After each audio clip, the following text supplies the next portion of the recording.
Class 11 semester 3 chapter 5 এই যে অধ্যায়টি রাজনৈতিক দল ও দল ব্যবস্থা, এইখান থেকে আমরা আজকে শেষ যে পার্টটি মানে 7th পার্ট এর আলোচনা শুরু করব। ঠিক আছে, চলো তাহলে প্রথম কোশ্চেন কি আছে দেখা যাক। নিম্নোক্ত কোনটি রাজনৈতিক দলের প্রধান বৈশিষ্ট্য? উপরের সবকটি। তাহলে কি কি আছে?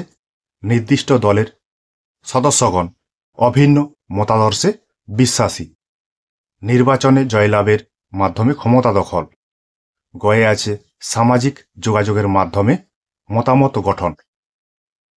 রাজনৈতিক দলের অনেক বৈশিষ্ট্য আছে, তার মধ্যে এখানে 3টি দেওয়া আছে, মানে 3টি ঠিক। ভারতের রাজনৈতিক দলের স্বীকৃতি প্রদান করে কে? নির্বাচন কমিশন। তা নির্বাচন কমিশন রাজনৈতিক দলের যেমন স্বীকৃতি দেয়, তেমন কোন রাজনৈতিক দলের কেমন প্রতীক হবে তাও কিন্তু নির্ধারণ করে নির্বাচন কমিশন। এবং নির্বাচনের দিনক্ষণ, ভোটার তালিকা প্রস্তুত, এগুলো সবই নির্ধারণ করে নির্বাচন কমিশন। এগুলো তোমরা আগের সেমিস্টারে পড়ে এসছো। ভারতবর্ষে রাজনৈতিক দল ব্যবস্থাকে প্রাধান্যকারী দলীয় ব্যবস্থা বলে উল্লেখ করেছেন কে? মরিস জোন্স নামক রাষ্ট্রবিজ্ঞানী। কোনো সংঘবদ্ধ জনগোষ্ঠী যখন নীতি ও আদর্শের ভিত্তিতে বৈধ উপায়ে শাসন ক্ষমতা দখল করে তাকে রাজনৈতিক দল বলে। এই সংজ্ঞাটি দিয়েছেন কে? এই সংজ্ঞাটি দিয়েছেন ম্যাকাইভার। রাজনৈতিক দল শ্রেণী স্বার্থের রক্ষক ধারণাটি কার? মার্ক্সবাদীরা। তাহলে যেখানে তোমরা এই শ্রেণী রক্ষক, শ্রেণী ব্যবস্থা, যখন শ্রেণী শব্দটা দেখতে হবে তখন অবশ্যই সেটা মার্ক্সবাদীদের ধারণা হবে। এটা তোমরা মাথায় রাখবে। কাদের মতে রাজনৈতিক দল গঠনের ভিত্তি হল অর্থনৈতিক শাস্ত্র? সমাজতন্ত্রীদের মতে। সমাজতন্ত্রীরা সবসময় সমাজের যে সামাজিক, অর্থনৈতিক, রাজনৈতিক যে সাম্য, স্বাধীনতা যেগুলো আছে সকল জনগণ যাতে সেগুলো সমানভাবে পায় তারই ব্যবস্থা করে এই সমাজতন্ত্রবাদীরা। রাজনৈতিক দল হল সামাজিক গোষ্ঠী ও সামাজিক শ্রেণীর বেসরকারি ও পরোক্ষ প্রতিনিধিত্বের এজেন্সি। মন্তব্যটি কার? অ্যাভেরি লিজারসন নামক রাষ্ট্রবিজ্ঞানী। সর্বপ্রথম দল ব্যবস্থার উদ্ভব ঘটে কোন দেশে? ইংল্যান্ডে। আমরা এটা আগে জেনেছি। হুইগ এবং টেরি নামে যে দল ব্যবস্থা বা দল, এটা ইংল্যান্ডে 17 শতকে উদ্ভব হয়েছিল রানী এলিজাবেথের সময়। এটা আমরা আগে আলোচনা করেছি। কোশ্চেনটা আমাদের আলোচনায় এসেছে, সেই জন্য আবার বিষয়টাকে মনে করে দেওয়া। ইংল্যান্ডে রাজনৈতিক দলের উদ্ভব ঘটে কবে? 17 শতকে। এক্ষুনি আলোচনা করলাম 17 শতকে, সেটাই। ভারতে প্রথম সাধারণ নির্বাচন অনুষ্ঠিত হয় কবে? 1951 থেকে 52 খ্রিস্টাব্দ নাগাদ আমাদের ভারতবর্ষে প্রথম সাধারণ নির্বাচন অনুষ্ঠিত হয়।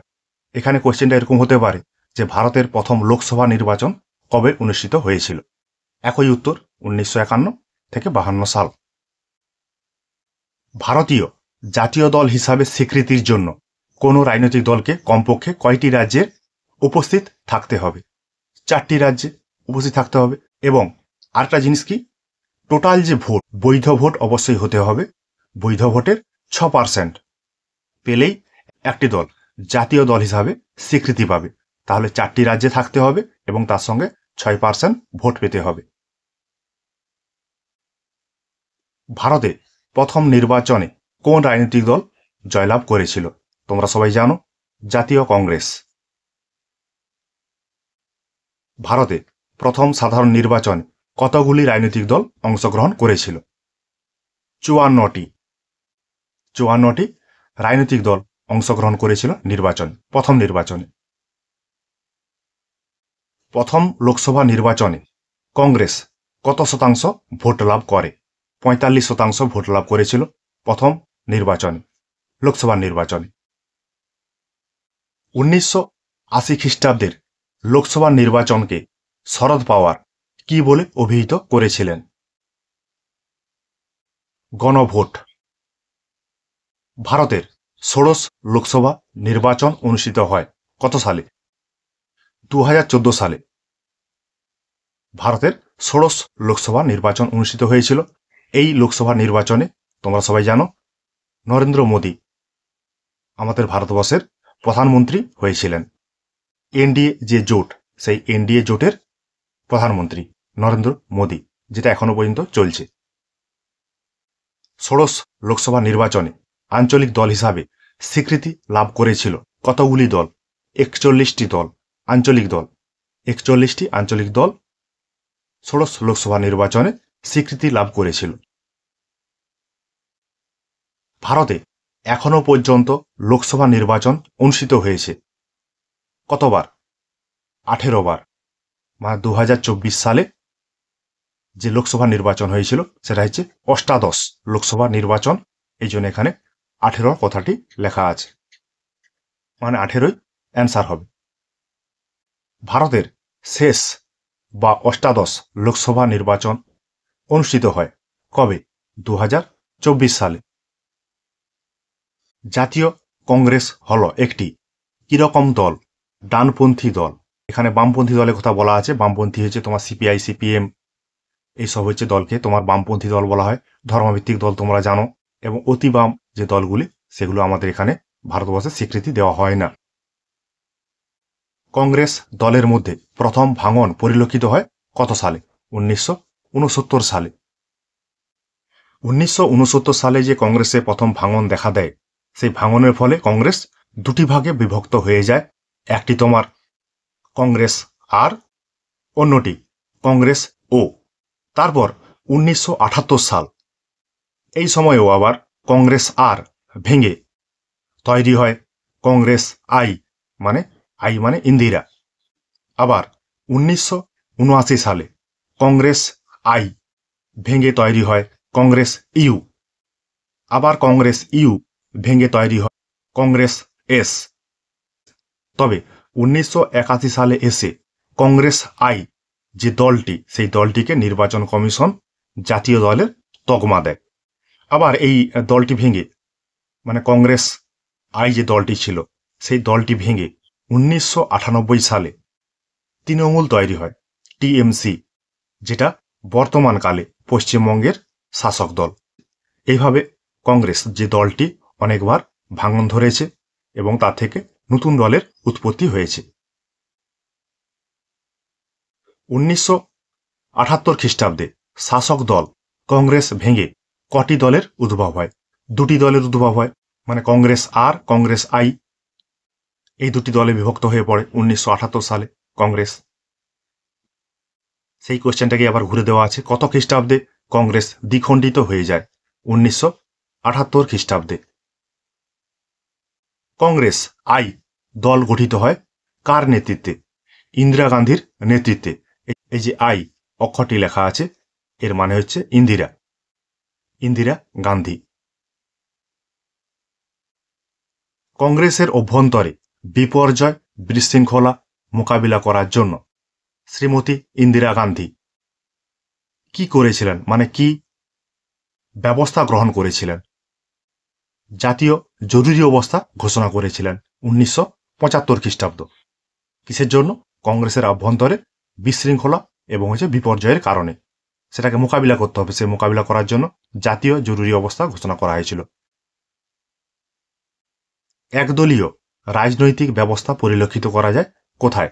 চীনে। ন্যাৎসি জার্মানি কি ধরনের দল? সর্বাত্মক একদলীয় ব্যবস্থাযুক্ত একটি দল। ন্যাৎসি জার্মানির নেতা কে ছিল? হিটলার। দুটি রাজনৈতিক দল সরাসরি ক্ষমতা দখলের ক্ষেত্রে প্রধান ভূমিকা গ্রহণ করলে তাকে কি বলে? তাকে বলে তোমার দ্বিদলীয় ব্যবস্থা। মানে যেসব রাষ্ট্রে বা দেশে দুটি রাজনৈতিক দল যদি সরকারি ক্ষমতা দখল করার জন্য পরস্পরের সঙ্গে প্রতিদ্বন্দ্বিতা করে, তাহলে তাকে বলা হবে দ্বিদলীয় ব্যবস্থা। এরপরে তোমার দ্বিদলীয় ব্যবস্থাকে যে দুভাগে ভাগ করা যায় সেই সম্পর্কে দেওয়া রয়েছে।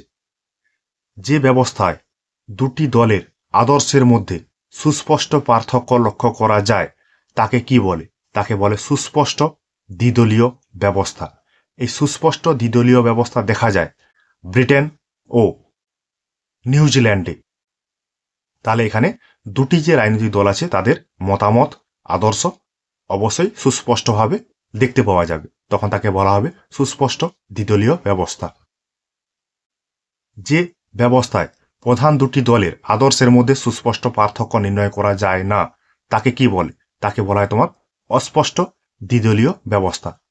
মানে যেসব দেশে দুটি মাত্র রাজনৈতিক দল থাকে এবং তারা সরকারি ক্ষমতা দখল করার জন্য পরস্পরের সঙ্গে প্রতিদ্বন্দ্বিতা করে, তাদের যে মতাদর্শ, তাদের যে আদর্শ, এটা সুস্পষ্টভাবে কোনো পার্থক্য লক্ষ্য করা যায় না, সেই জন্য একে বলা হয়েছে তোমার অস্পষ্ট দ্বিদলীয় ব্যবস্থা। এই অস্পষ্ট দ্বিদলীয় ব্যবস্থা দেখা যায় আমেরিকা যুক্তরাষ্ট্র ও আইরিশ প্রজাতন্ত্রে। এই দুটি রাষ্ট্রেই অস্পষ্ট দ্বিদলীয় ব্যবস্থা দেখা যায়। দ্বিদলীয় ব্যবস্থা কি ধরনের? এটা হচ্ছে দীর্ঘস্থায়ী। মানে এই যে দ্বিদলীয় ব্যবস্থা যেসব রাষ্ট্রে রয়েছে সেই সব রাষ্ট্রে কিন্তু একটি দল ক্ষমতা দখল করলে তারা কি হয়, তার যে টেনিওর মানে কার্যকালের মেয়াদ সেটা কিন্তু সম্পূর্ণ করার একটা সুযোগ থাকে। বা দেখা যাচ্ছে একটি দল ক্ষমতা এলে পরপর দুবার ক্ষমতায় থাকছে, মানে দীর্ঘস্থায়ী হচ্ছে। কিন্তু যেখানে অনেকগুলো রাজনৈতিক দল সেখানে কি হবে, পরস্পরের সঙ্গে প্রতিদ্বন্দ্বিতা করবে। প্রতিদ্বন্দ্বিতা করলে কোনো একটি দল নির্দিষ্টভাবে নির্দিষ্ট সময়ের জন্য সরকারি ক্ষমতা দখল করে থাকতে পারে না। মানে তার সময়সীমা যে 5 বছর, ভারতের ক্ষেত্রে ধরলাম, তা 5 বছরের আগেই কিন্তু ভেঙে যাওয়ার সম্ভাবনা থাকে, সরকার ভেঙে যাওয়ার সম্ভাবনা থেকে যায়। ব্রিটেনে দেখা যায় কি ধরনের দল ব্যবস্থা? দ্বিদলীয় ব্যবস্থা। দ্বিদলীয় ব্যবস্থা দেখা যায় আর কোথায়? মার্কিন যুক্তরাষ্ট্রে। সুস্পষ্ট দ্বিদলীয় ব্যবস্থা দেখা যায় কোথায়? ব্রিটেন যুক্তরাজ্যে। এটা আমরা একটু আগে উদাহরণ হিসাবে আলোচনা করেছিলাম, সেইগুলোই দেওয়া আছে পরপর। অস্পষ্ট দ্বিদলীয় ব্যবস্থা দেখা যায় কোথায়? মার্কিন যুক্তরাষ্ট্রে। দুটি বৃহৎ দলের উপর ভিত্তি করে যে শাসন ব্যবস্থা গড়ে ওঠে তা অধিক সন্তোষজনক। কথাটি বলেছেন কে? ল্যাস্কি। মানে ল্যাস্কি দ্বিদলীয় ব্যবস্থার যে ভালো দিক সেই দিকটার কথাই এখানে তুলে ধরেছেন। যদি কোনো দেশে 2 এর বেশি রাজনৈতিক দলের প্রাধান্য দেখা যায় তবে তাকে কি বলে? বহুদলীয় ব্যবস্থা। এই বহুদলীয় ব্যবস্থা কোথায় রয়েছে? আমাদের ভারত, ফ্রান্স ইত্যাদি দেশে বহুদলীয় ব্যবস্থা রয়েছে। আজ তোমাদের পঞ্চম যে অধ্যায়, সে পঞ্চম অধ্যায়ের সপ্তম অংশ এর আলোচনা শেষ হলো এবং যেসব অধ্যায় থেকে আমরা এমসিকিউ গুলো আলোচনা করলাম সেই সব অধ্যায়ের এমসিকিউ আলোচনা শেষ হলো। তবে তোমাদের যদি প্রয়োজন হয় কমেন্ট করবে, অবশ্যই জানাবে যে অন্যান্য টাইপের মানে আরও যে 9 টাইপের এমসিকিউ হয় সেগুলো তোমাদের প্রয়োজনে লাগবে কিনা। যদি তোমরা এই যে এমসিকিউগুলো দেওয়া হলো এগুলো ভালো করে রপ্ত করতে পারো তাহলে 9 টাইপের যে এমসিকিউগুলো যেগুলো হয় সেগুলো অবশ্যই তোমরা ভালোভাবে করতে পারবে। তবে তোমাদের জন্য কিছু মডেল কোশ্চেন সময়ে আলোচনা করা হবে। ঠিক আছে, তোমরা দেখতে থাকো, দেখবে, পড়বে। অসুবিধা হলে অবশ্যই কমেন্টে জানাবে। ঠিক আছে, তোমাদের জন্য আমার এই কিঞ্চিত প্রয়াস।